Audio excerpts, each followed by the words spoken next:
औज़ुबिल्लाहिमिनश्शैतानिर्रजीम बिस्मिल्लाहिर्रहमानिर्रहीम अस्सलामु अलैकुम वरहमतुल्लाहि वबरकातुहू।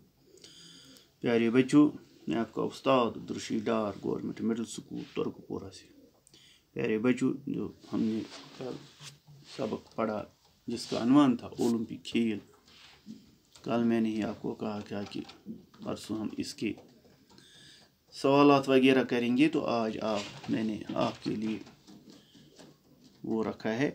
प्यारे बच्चों, सबक में जो मुश्किल अल्फाज आए हैं आज हम उन्हीं पर नज़र दौड़ाएंगे, उनके माने हम समझने की कोशिश करेंगे।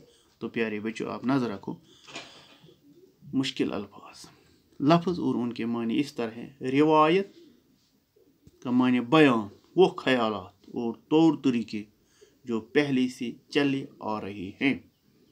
दूसरा है शहादत, इसका माने सबूत या गवाही। हज़रत ईसा, उसका माने पैगंबर का नाम जिनके मानने वाले ईसाई कहलाते हैं। कबल मसीह, यानी इसका माने है हज़रत ईसा की पैदाइश से पहले। दस्तूर को कायदा या रिवाज न तौर तरीका। मुजस्समा को बुत मूर्ति। नस्ब करना को कोई चीज़ किसी जगह लगाना, यानी खड़ा करना, लगाना या कायम करना।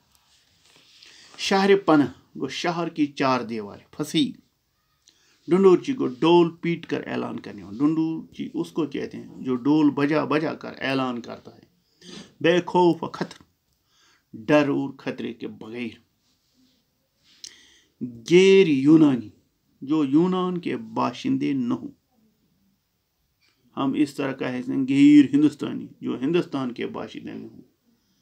इस तरह यहाँ लफ्ज़ है गैर यूनानी, जिसका माने है जो यूनान के बाशिंदे न हो। ऐमाल को अमल की जमा, कोई काम।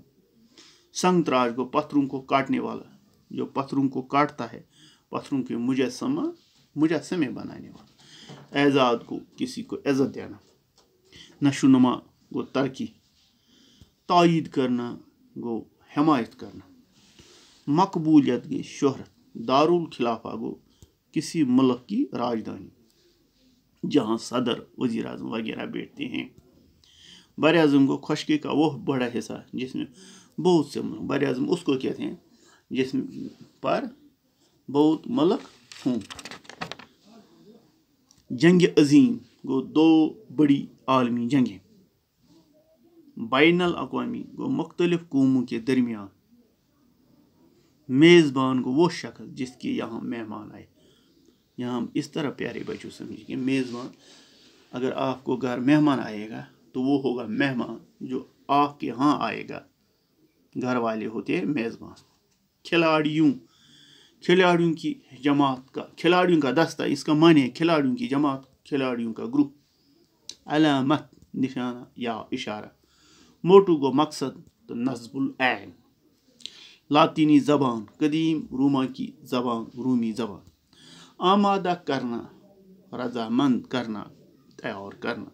प्यारे बच्चों, इसमें काफ़ी बहुत सारे मुश्किल अल्फाज है, इसलिए हम आज यहाँ इन्हीं को करेंगे। कल हम इसके सवालात उठाएंगे। खुदा हाफिज़।